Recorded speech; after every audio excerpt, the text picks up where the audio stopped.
Like seriously, who likes doing this? People do this for fun. Who does this for fun? This is crazy. At the end of these videos, I look exhausted and I'm doing simple tasks. Practice makes perfect. We're gonna get it done. We're gonna get it done. Screws.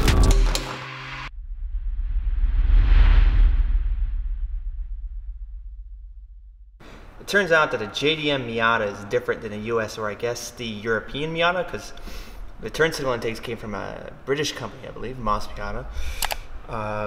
Yeah, so anyway, the JDM Miatas have, not only do they have running lights that the other Miatas don't have, so I'll have to tuck those away and hide it. They also have different tabs on the housing. I'll show you, we'll get into it, and I think we can fix it. We're gonna go ahead and get an LED version of the stock blinker bulb from Autobox, because the one that came with the pack doesn't fit the JDM blinkers. They're, I guess, European or US spec. The connector locks are in a different position. They're a little offset, whereas the JDM ones are completely even. So you could shave it off and mess with it and make it work, but we're not gonna do that. I'm gonna just go buy a replacement one, and I think that'll be fine. It should be cheap enough. Then what we're gonna do is we're going to take the running light and we're gonna disconnect it and tuck it away and wrap it up so it doesn't get wet. And we're gonna take the resistor and we're gonna plug one in, since I only have 2 cords, 2 wires for the blinker bulb. I'm gonna put the resistor one end on one wire, one end on the other wire. I'm gonna cut it, splice it, connect them, wrap them with electric tape, because I'm not gonna solder them because I'm gonna have to replace that later. And then we should be good to go.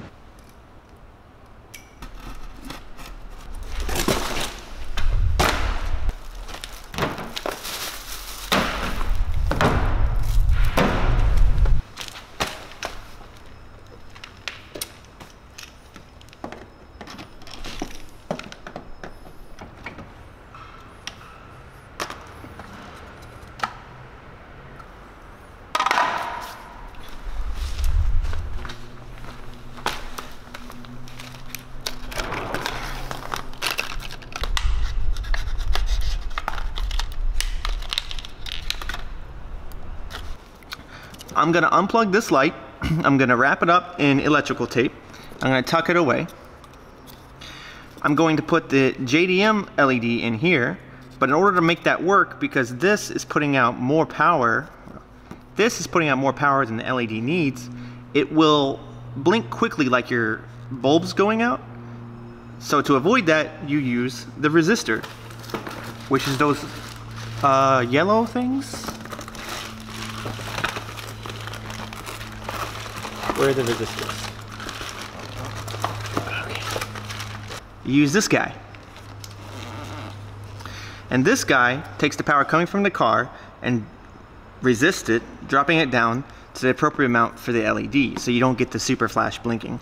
All I need to do is splice these 2 ends, one in the negative and one in the positive, or the ground in the positive, whatever. This one doesn't have power, this one does. So I splice those in, and apparently the colors are different depending on where your Miata's from. Take this guy out.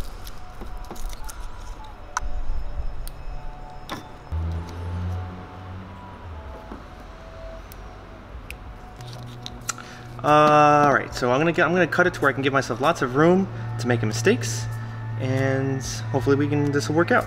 So here we go. Let's hope I can figure it out. Shit. Do I tie the resistor to one end? So does it work like... Wait a second. I don't know why nobody ever explains this stuff. I guess because it's obvious to most people. All right, so I talked to my buddy Gus, who does a lot of his own wiring. He's the owner of this beautiful 33. It is stunning, and I know he did a lot of custom work to it, lights-wise. So I asked him, what's up with my turn signals? And in about 5 seconds, he was able to tell me exactly what I needed to do, which is, I'm sure, what you guys have been screaming at your TVs, computers, whatever, screaming at your internet this whole time. So I figured it out. Let's talk about it. Well, Gus figured it out. He told me. Anyway, we're gonna talk about it. here's what I did wrong. I cut the wires, and I shouldn't have cut the wires because I'm not soldering them, because I don't know how to solder. I'll learn how to solder. I'm probably gonna have to redo this. This guy needs to go on the ground, and this guy needs to go on the positive. Doesn't matter which one, just one on each, right? And then I have to connect them back to the other wire. So that's 3 wires. So I was thinking, okay, I'm gonna splice this, and I'll splice the other ends. But then that leaves me with a resistor doing absolutely nothing. That's not the point of the resistor. The resistor has to connect to both ends. What that means is that you either need to solder it or use a T-tab. Now, let's see if I can find these T-tabs. They're not very good, so let's see if I can find them. Hold on. So basically, if you're not gonna solder it, this guy allows you to connect 3 wires together, which is essentially what we're trying to do here. They have a little metal piece inside that comes out. This one's missing. I need to find it. Okay, so I can't find the metal part that's supposed to go in here that is kind of important because it connects the 2 wires. So since I can't find that, let's give you an idea. That's that part there. It's missing. I'm gonna go and get it from Gus, the aforementioned Gus, who's kind of teaching me how to do this. But he's not available for a while, so we're gonna go ahead. We're gonna go ahead and work with what we got. Basically, I'm gonna pull one of these other I'm gonna pull one of these other connectors to work with what I got, and then after he gets home, I'll go get the other part I need. All right, so here's what we need to do. First of all, I need to splice these 2 wires back to where they came from, because you don't need to be cutting wires for this. Please don't cut your wires. Gus hooked me up with these different T connectors, and essentially what it does is it clamps down on a wire with a metal clip, and that metal clip now carries the charge out to this exit point here where there's another metal clip. Then you put the resistor in here and you clamp it down, and now you've got yourself a little plug. So the resistors, they expire. What they're doing is they're taking electricity at a high voltage and then putting out a lower voltage, which means there's energy that's being building up, I guess, and they get hot and they expire. So it's a serviceable item that you have to replace every now and then. To make that process easier, what Gus does is he sets them up with a plug system like this. So essentially, you just pull this off and you put the new resistor on when it expires. It's amazing. Also, it's way simpler than what I was trying to do. So do it this way. This is the way to do it. It's just so much better. All right, so we're going to take these plugs and we're going to put them on the resistor. And we're going to make the resistor a plug-in situation. So let's do that.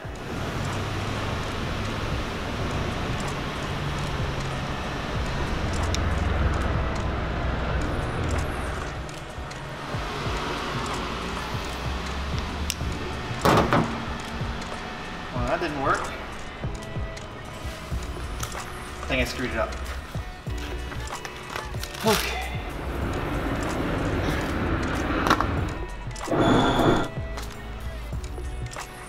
Hopefully I didn't break it. Alright, so now we're gonna go over here and we're gonna do these guys. Set this guy in the slot.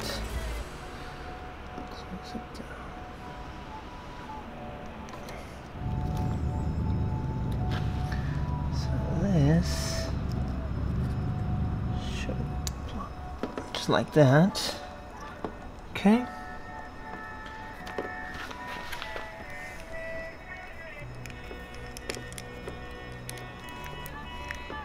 Just like that. Alright, so this is what it's gonna look like. Or this is what mine looks like anyway. So these are the connectors that allow me to plug the resistor or tap the resistor into the electrical current that's going to these 2 cords. These are plugs essentially that allow me to change resistors out as they expire. The resistor will reduce the voltage going to the LED bulb to the appropriate amount so it doesn't hyper flash. Alright, so I'm gonna have to go back in and solder these wires to make this proper. However, for now, Like that should be the motto. That's the motto of this channel. Well, I screwed it up, but for now, I'm gonna do this kind of crappy job, and I'll come back to it later. I promise. I promise. I will. It'll be fine. It'll be fine. Okay.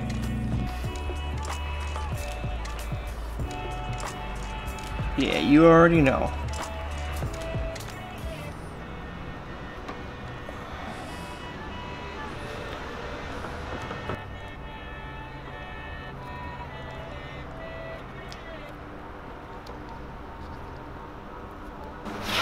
Yeah, this is what it's come to.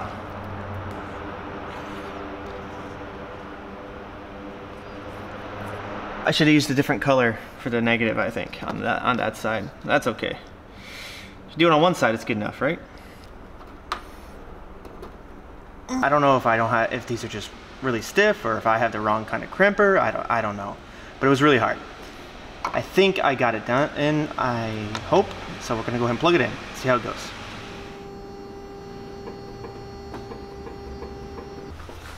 Two things. One, the resistor on that side is working, but the resistor on this side is not working. Also, the lights aren't very yellow, so I'm not sure if that's legal or not here. Watch the difference between the sync on these two.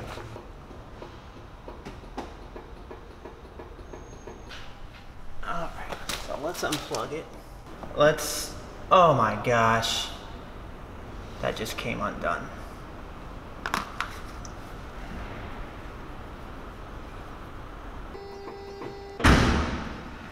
Damn it! Alright, so here's what we're gonna do. I'm gonna pull off the resistor. Thank God for those plugs. Okay? I'm gonna undo my little twisty deal here. That's not working, obviously, because that side works. I think I'm just fighting the damage that I did when I cut it. So I'm gonna undo that, and I'm gonna splice it with these guys. And hopefully we'll be better off. That's the best I can do because I can't solder.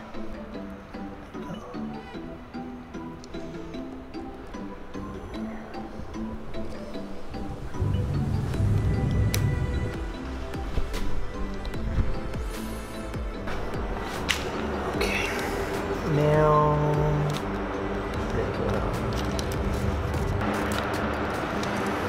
what? Oh, for the love of God, I hope I did this right. Okay, green to green.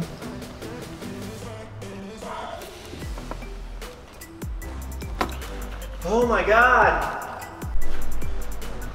Okay, so I couldn't get the rubber parts on the males to go back far enough to fit the females. One of them is too far forward, and I don't have a lot of spare wires. I'm just gonna plug them in. The rubber on the female will cover all of it anyway, so I think it's fine.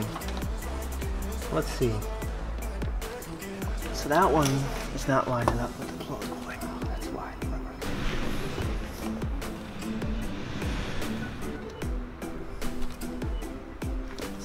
It's from the same package, right? Okay, so I don't know if it's the proper way to do it or what, but I was able to get the rubber on this one before I put it actually on the wire. So I think that's what I'm just gonna put that one on. That's the truth.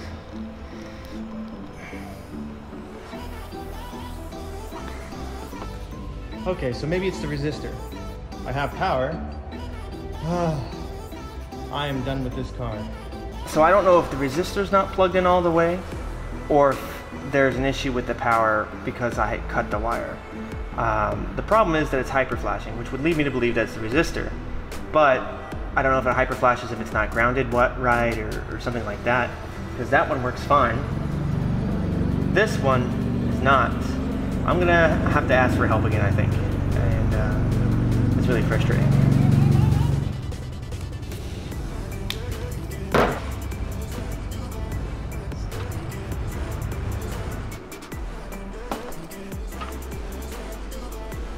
The resistor gets hot, but I don't know how hot, so I don't know what I can put it up against.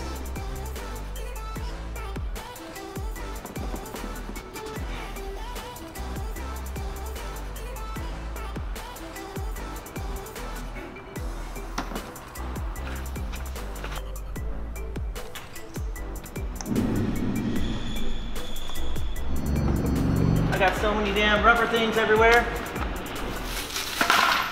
Oh my God, it all came out.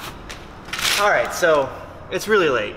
I'm gonna go ahead and put these in. This one's just gonna hyper flash for a while, and then I'll figure out I'll get someone to help me figure out how to secure it and finish the job. I guess I'm out of ideas. So I'll film that too if they'll let me.